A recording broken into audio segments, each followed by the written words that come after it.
Hello YouTube, Byron at Splitting Slices. Welcome back to the channel. It is early morning Tuesday, May 6, 2025, and that means we've got a 2 for Tuesday video to do today. Now, of course, this is the series started by Tom over at Knife Delights.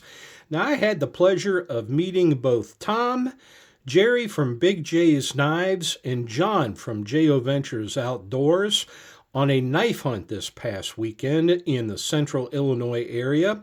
We went to a couple different antique shops, pawn shops, and such, and found a couple things to pick up. So I thought I'd go ahead and share the two knives that I obtained this weekend for my 2 for Tuesday video. Now, the first one we're going to take a look at, let me set this off to the side there a little bit so I got some room to pick up.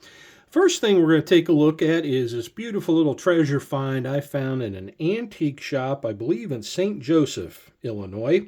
Little town, a lot of little farm towns there in central Illinois, but this was a gem that I found, and I still believe this has some meat on the bone, so to speak. This is a beautiful Uncle Henry in a really good shape, made here in the USA, comes in its original box. And this is the LB1, and I believe this is the model they call the Cub, the smallest in a series of knives that Schrade made for the Uncle Henry brand, ranging from the LB1 Cub up to the LB8, I believe. So there are 8 models out there, and I believe they are consecutively numbered according to size. And this is their smallest version of the series. And it is a keychain knife, as you can see. So let's go ahead and pull this out of the box.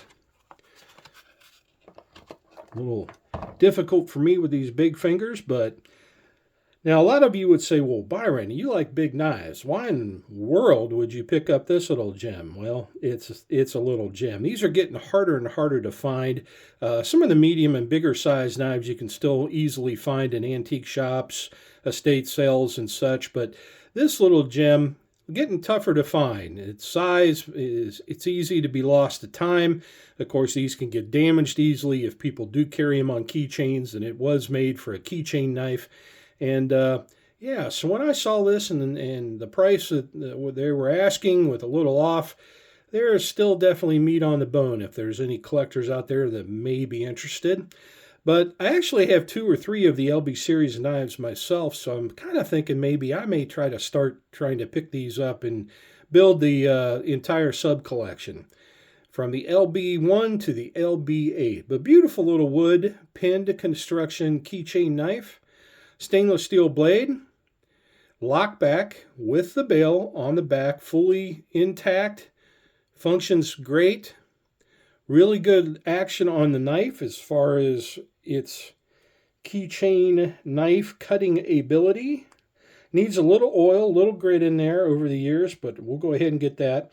And I don't think my camera is going to pick it up, but trust me when I say it does have the tang stamp that is legit, that says Schrade LB1 USA. And like I said, after checking this knife out, I wanted to do a little more homework on it, but there just wasn't time, so I went ahead and made an offer, decided I'd pull the trigger, and I am very happy with what I picked up here. So just a really outstanding example of small items manufacturing and what used to be able to be done here in this country, with the USA blade made in the United States. And this is the LB1. So I'm going to go ahead and stick this back in.